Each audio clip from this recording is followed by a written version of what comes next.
देश में विपक्ष कमजोर कभी नहीं है, न हो सकता है, क्योंकि 60% जनता हमेशा व्यवस्था से नाखुश है या व्यवस्था से उसको शिकायतें हैं या उससे बेहतर एक्सपेक्टेशन है। तो विपक्ष तो होता ही होता है। डिपेंड ये करता है कि जो विपक्षी पार्टियां हैं, फॉर्मेशन है, उसको कितना वो कैपिटलाइज कर पा रही है, कितना गैल्वेनाइज कर पा रही है। तो विपक्ष आपको दिखेगा, वो विपक्ष शुरुआती दिनों में कम से कम अगर पार्टियों के फॉर्म में न दिखे तो वो आपको जनता की ओर से दिखेगा। फिर मैं आपको आंकड़े बता देता हूं। पहले जो 14 से 19 का जो टर्म था मोदी जी का, संख्या 2019 से 24 के मुकाबले कम थी, लेकिन एक सिग्निफिकेंट पब्लिक प्रोटेस्ट एक ही हुआ, वो लैंड एक्विजिशन बिल पर हुआ था। और चर्चा इतनी चैटर नहीं होती है, लेकिन वो फेसलेस था, पब्लिक का प्रोटेस्ट था और सरकार को 4 बार अध्यादेश सरकार ने रिन्यू किया, लेकिन अल्टीमेटली सरकार को बैक ट्रैक करना पड़ा। पूरे 5 साल में एक public agitation on record of significance. दूसरे टर्म में मोदी जी की ताकत ज्यादा रही है, संख्या ज्यादा रही है, लेकिन 3 बड़े पब्लिक प्रोटेस्ट हुए और तीनों में सरकार को झुकना पड़ा। फार्मर्स प्रोटेस्ट में तीनों लॉ को वापस लेना पड़ा, CA/NRC को 4 साल तक एबेंस में रखा हुआ था, अभी लेकर आए हैं, और SC/ST एक्ट पर भी जो एजिटेशन शुरू हुआ, 7-10 दिन के अंदर सरकार को झुकना पड़ा।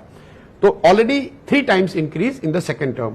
आई see in coming tenure there will be more public protest और dissent of the scale that would be noticed, even if parties do not.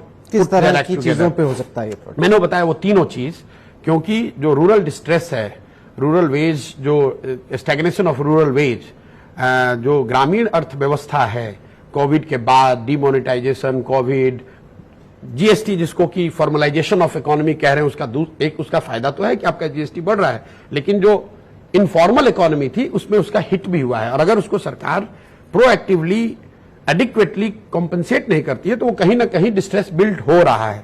तो पब्लिक प्रोटेस्ट मुझे लग रहा है कि वो इन तीनों मुद्दों में किसी पर या इससे एसोसिएटेड मुद्दों पर, जैसे मान लीजिए बेरोजगारी है, तो जो आरक्षण पर आंदोलन होता है उसको आप बेरोजगारी से लिंक करके देख सकते हैं, क्योंकि लोगों को रोजगार नहीं मिल रहा है तो लोग खाली बैठे हैं। सरकार की मारामारी है कि 10 सीट है भाई, मुझे पहले मिले कि आपको मिले।